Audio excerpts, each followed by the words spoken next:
Have you ever had the fantasy of going back in time to a time when you were younger and you were starting to make career decisions or trying to figure out what you want to do in your life, and you could make a change? And so I have had that fantasy, and I've often thought if I could start over again, I would be the founder and the owner of a snarky bumper sticker company.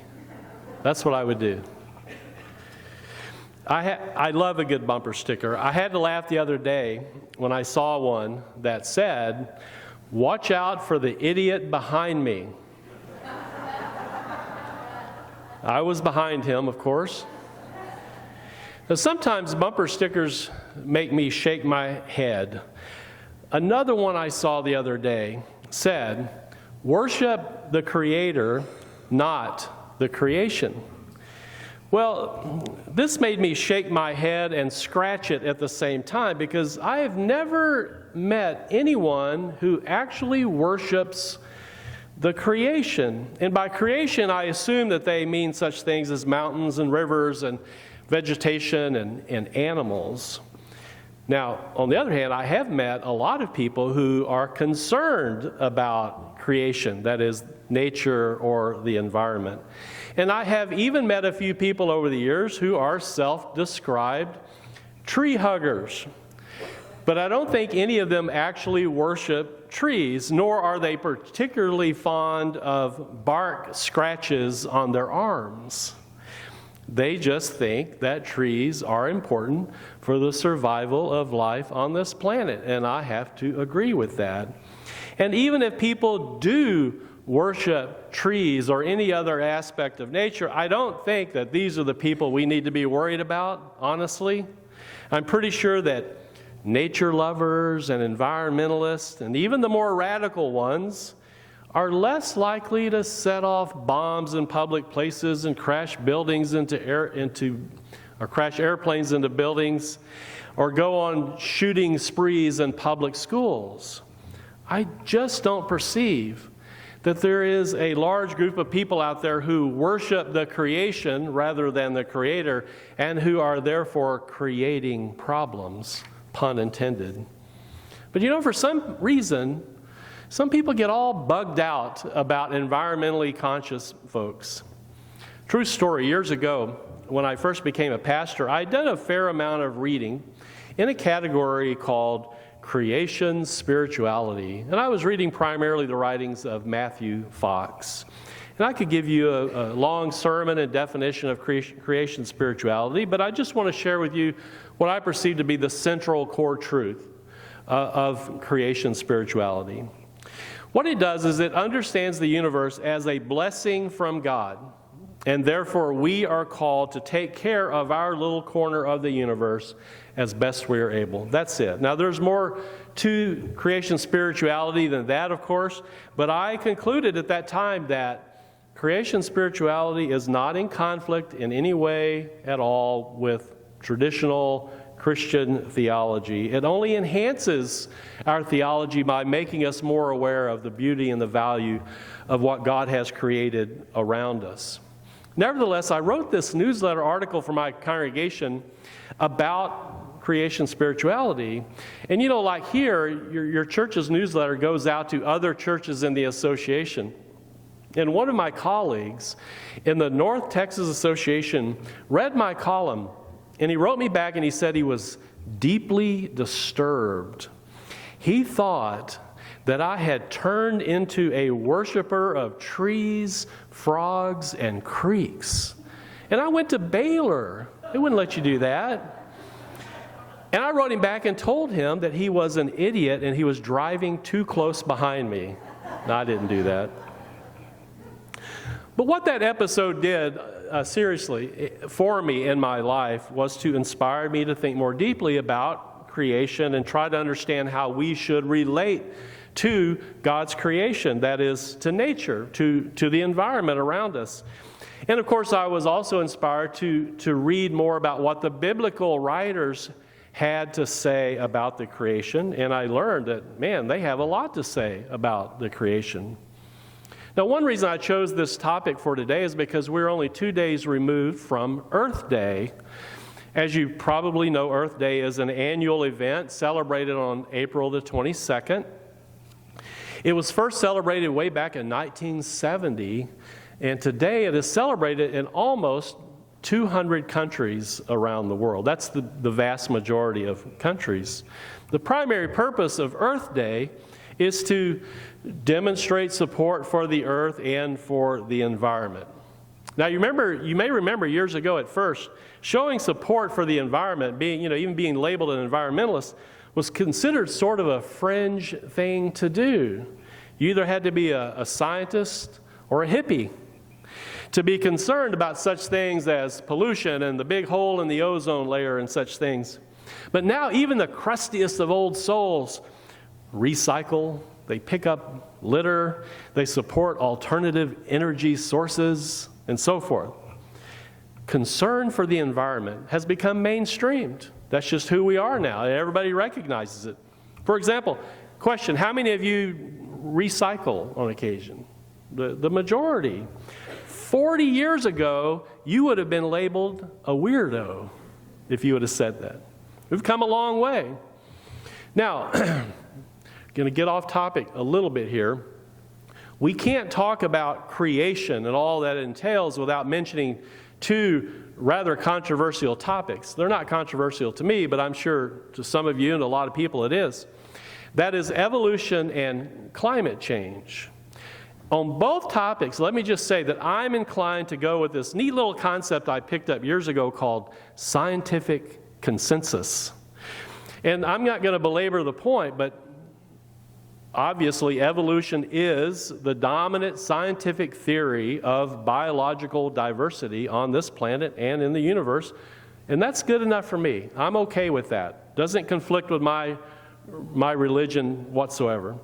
And likewise, the majority of what we call climate experts, 97% to be exact, are claiming that human activity is creating devastating changes to the world's climate. I heard the other day that last month, the month of March, marked the 11th straight month in which we recorded the hottest months on record. That's 11 months in a row. So obviously something is happening regardless of what is causing it, and I choose not to put my head in the sand. I'm a better to be safe than sorry kind of guy, and I don't apologize for that. Just what I do. But let me say this.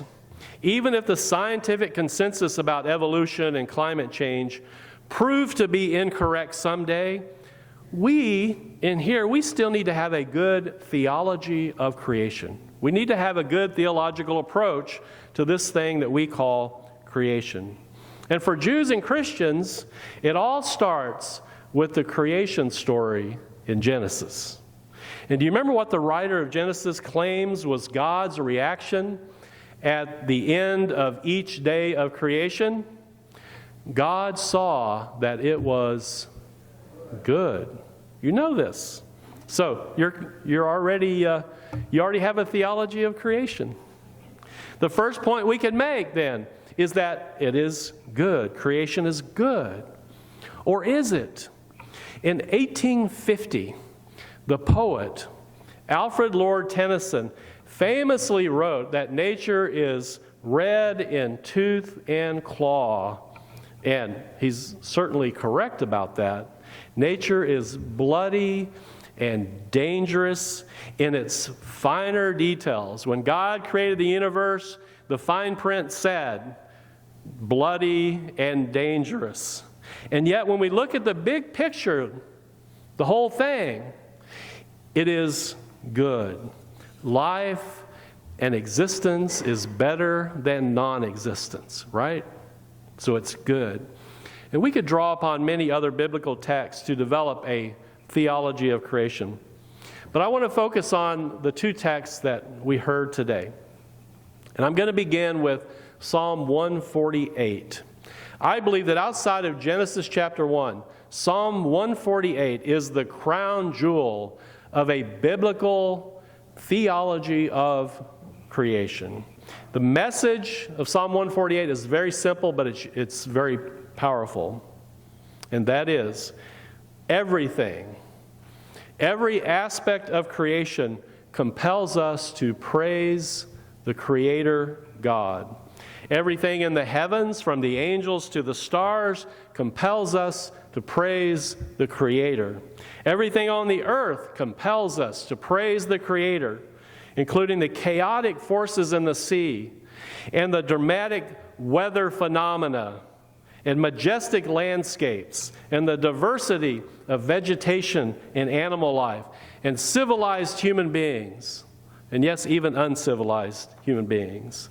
Psalm 148 says to us, when we look at the big picture, when we observe nature in all of its wonderful complexity and variety, our only response, appropriate response, is to praise the Creator. I may have shared this with you before. I do about once a year because it affected me so much. Years ago, I heard the late Carl Sagan, who was a great cosmologist. He was on the Johnny Carson show, and Johnny Carson asked him, does science and religion, do they conflict with one another, or are they compatible? And Sagan looked Johnny Carson in the eye and said, science flatters God. I concur with that as well, but I want to paraphrase that and say, the creation flatters the Creator. And of course, the more we are able to make a connection between the Creator God and the creation, the more we will be concerned about the creation and all of its many aspects. Now let's go over to Acts chapter 11. This also contributes to a theology of creation, but in a different way. It's an interesting story, and I know you've heard it. The Apostle Peter was, at first, a little resistant to take the message of the gospel to the Gentiles, because Peter had been raised to believe that there were certain people in this world that were just simply not clean enough. And they meant that in a religious way, clean enough for God. And the same was true about certain animals that were not clean enough for us to eat. In other words, Peter had been raised on purity laws, which means that not everything created is of equal worth and value, including some people. His mind changed, however, when he had this vision of this large sheet coming down from heaven, held up by its four corners, and on that sheet were all of these unclean animals that Peter and his people were not supposed to eat. And Peter hears this voice several times telling him what God has called clean. Don't call it unclean. Don't call it profane, not if God has called it clean. And Peter got the message eventually, which is the voice is not just talking about animals. The voice is talking about people, namely the Gentiles. Therefore, Peter, go and share the gospel with the Gentiles.